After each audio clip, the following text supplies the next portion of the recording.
Adajan prime market પાસે આજે સવારે સુરત લોકસભાના સાંસદ મુકેશભાઈ દલાલ દ્વારા ઉત્તરાયણના તહેવારને ધ્યાનમાં રાખી સેફટી બેલ્ટ વિનામૂલ્યે વિતરણ કાર્યક્રમ રાખવામાં આવ્યો હતો, જેમાં વાહન ચલાવતા સમયે ગળામાં પતંગના દોરા ન ભેરવાય અને વાહન ચાલકોની સુરક્ષા રહે તે હેતુથી સેફટી બેલ્ટનું વિતરણ કરાયું હતું। મોટી સંખ્યામાં વાહન ચાલકોને સેફટી બેલ્ટ પહેરાવવામાં આવ્યા। Surat district welfare traffic education trust દ્વારા એના સંચાલકો દ્વારા एक सेफ्टी बेल्ट कार्यक्रमों एक आयोजन प्राइम मार्केट अडाजन खाते करवामां आव्युं छे।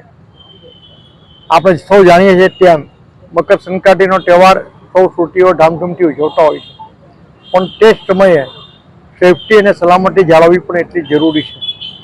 दोरा द्वारा कोईना गळा नहीं कपाई जाय अने मृत्यु सुधी पहोंची शके छे, त्यारे एक आ सेफ्टी बेल्ट द्वारा एक ट्राफिक अवेरनेस केळवવાનો एक आ प्रयत्न छे।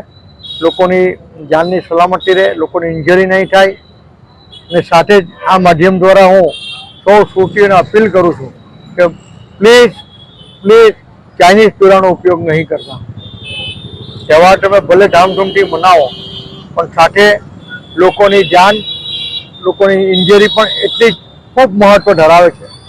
तो आप सौने मारी विनंती है कि चाइनीज दोरानो उपयोग नहीं करता અને આ સેફટી બેલ્ટ અમે દોરાથી રક્ષણ મળે તે માટે આજે આ કાર્યક્રમ અડાજણ ખાતે પ્રાઇમ માર્કેટમાં કરવામાં આવ્યો છે।